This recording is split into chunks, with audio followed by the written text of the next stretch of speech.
It's made official. Troy Brake scheduled to be sentenced for the murder of 4 people in Wright Township. He faces life in prison without parole. 24-Hour News 8's Mark Thompson takes a look back at the tragic case that captivated West Michigan. First, there was the prostitute, Troy Brake, convicted in April of the brutal beating of Mary Louise Parker. I think he might come back and get me. Well, he can't now. Brake sentenced to as long as 30 years for the October attack. This case proving vital to convicting him of quadruple murder in Wright Township. Still, Brake's family stood by him. There's no way that he had anything to do with that Ottawa County stuff. In September, the bodies of Sharm Zimmer, her sons Tyler and Jeremy's girlfriend Catherine Brown were found murdered in their Wright Township home. The house set on fire to cover up the crime. Days after, Ottawa County investigators put out a memo to area law enforcement agencies that they were looking for a gun, a Glock 40, in connection with the murders.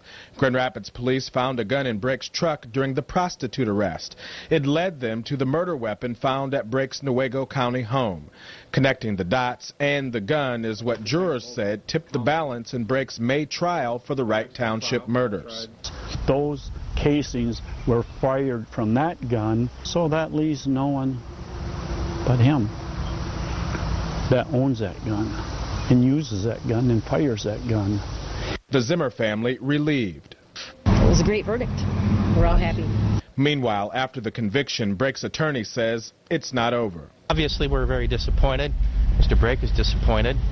Didn't feel as though the evidence was strong enough to support the conviction, much less the evidence that wasn't presented that probably should have been.